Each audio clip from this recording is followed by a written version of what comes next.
The rain hammered against the windows of La Lumière, an upscale French restaurant in downtown Chicago, the kind of place where deals worth millions were sealed over foie gras and Bordeaux.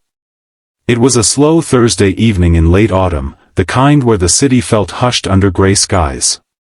Ethan Brooks wiped down the last of the high-top tables near the private dining room, his black apron stained from a long shift. At 34, he moved with the quiet efficiency of a man who had learned to stretch every dollar and every minute. His daughter, Lily, 6 years old with curls the color of caramel, waited at home with Mrs. Ramirez, the neighbor who babysat for half what a real nanny cost. Ethan had promised Lily pancakes tomorrow if he made enough in tips tonight. The mortgage was 2 payments behind, the electric bill threatening disconnection. But he kept his head down, smiled at customers, and never let the exhaustion show. Tonight, the private room held 4 men. 3 in tailored suits, 1 in a charcoal gray pinstripe that screamed old money. Ethan had served them earlier, a bottle of 2015 Chateau Margaux, oysters on ice, steak tartare for the table. The older man, silver hair, sharp blue eyes, was Marcus Hale, a real estate developer whose name appeared in Forbes once a year. The others were his associates, or so they presented. The 4th man was younger, mid-40s, with a practiced smile and an accent Ethan recognized immediately, Eastern European, polished but not quite native to any one country. Ethan wasn't eavesdropping on purpose. He was refilling water glasses when the conversation shifted from pleasantries to business. The door to the private room was ajar, he'd left it that way to listen for drink orders. Words drifted out like smoke. The property in Lakeview is appraised at $42 million, but with the rezoning loophole we exploit, we flip it for $78 within 18 months. Your investment of $12 million secures the holding company stake. Wire transfer by Monday, and we close next week. Marcus Hale leaned forward. And the title search? Clean. The younger man, Victor, Ethan had heard him introduced, nodded smoothly. Immaculate. My firm handled it personally. No liens, no disputes. The seller is motivated, family estate, taxes eating them alive. Ethan paused, pitcher in hand. Something felt off. Not the words themselves, big deals sounded like this all the time, but the cadence.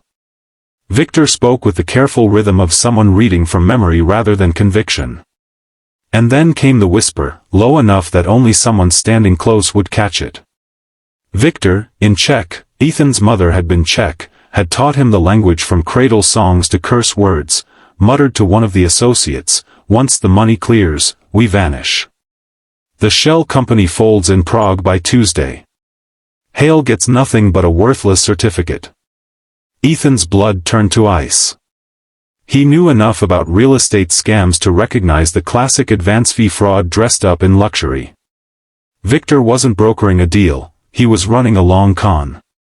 The property probably didn't even exist in the form described, or the title was already encumbered beyond repair. $12 million. Enough to ruin a man like Hale, even one with deep pockets. Ethan stepped back into the hallway, heart hammering. He could ignore it. Walk away. Most people would. He had Lily to think about. Bills. Rent. But something in him, maybe the memory of his own father walking out when Ethan was 8, leaving his mother to scrape by, wouldn't let him. He waited until the men were laughing over cognac. Then he approached the table with a fresh bottle of water, bending low as if to pour. As he passed Marcus Hale, he leaned in, voice barely above a breath, for words in English so quiet only Hale could hear. He's speaking Czech. Scam. Hale's hand froze on his glass. His eyes flicked to Ethan, really looked at him, for the first time that night. No judgment, no dismissal. Just a quick, assessing nod. Ethan straightened, retreated to the sideboard, and busied himself polishing silverware that didn't need polishing. Inside the room, the mood shifted subtly. Hale set his glass down.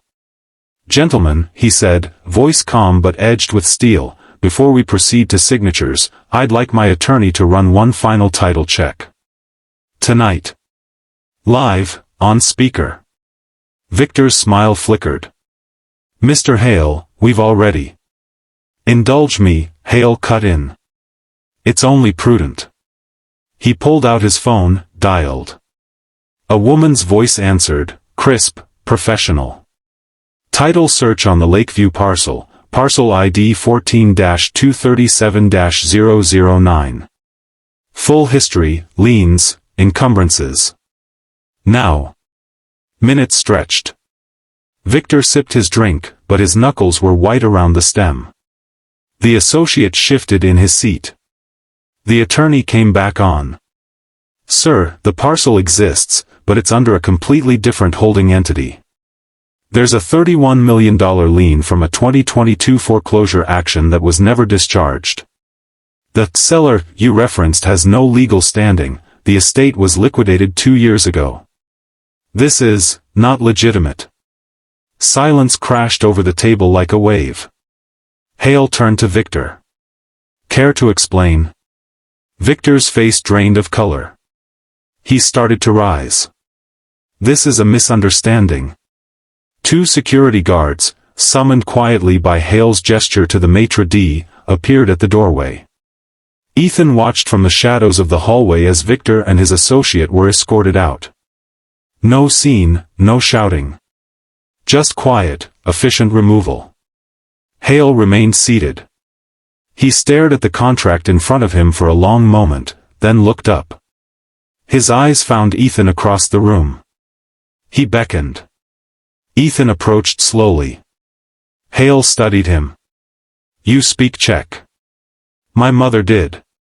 I grew up hearing it. And you understood enough to know what he said. Ethan nodded once.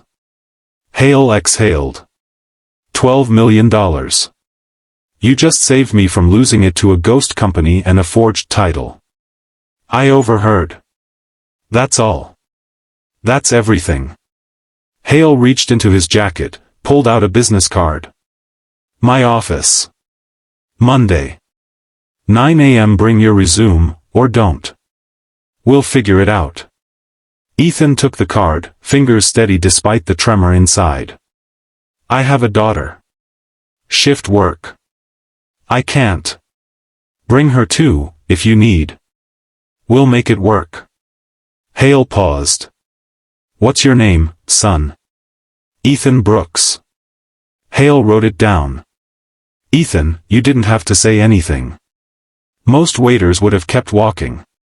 I have a little girl waiting at home. I know what it's like to lose everything because someone walked away. Hale's expression softened. Then let's make sure no one else does tonight. The older man stood, clasped Ethan's hand firmly. Thank you. Ethan returned to his station, legs shaky. The rest of the shift passed in a blur, clearing plates, running credit cards, smiling at strangers.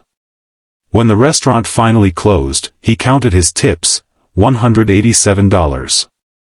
Not enough for the electric bill, but enough for pancakes. Monday morning, Ethan arrived at Hale's office tower in a second-hand blazer that still smelled faintly of thrift store mothballs. Lily waited in the lobby with Mrs. Ramirez, coloring a picture of a princess castle. Hale met him personally. No fanfare. Just a quiet office, coffee, and a conversation that lasted 3 hours. By the end, Ethan had a new job, not waiting tables, but in Hale's acquisitions team. Entry-level analyst, with training provided. Benefits. A salary that would cover the mortgage, the lights, and maybe even a birthday party for Lily with real balloons. As Ethan left the building, Lily ran to him, hugging his legs. Daddy, did you get the job? He knelt, kissed her forehead. Yeah, sweetheart. I did. That night, over pancakes, Lily asked why he was smiling so much. Because sometimes, Ethan said, the right 4 words at the right time can change everything. He never told her the full story, not yet. But he kept Marcus Hale's card in his wallet, a quiet reminder that courage didn't always shout.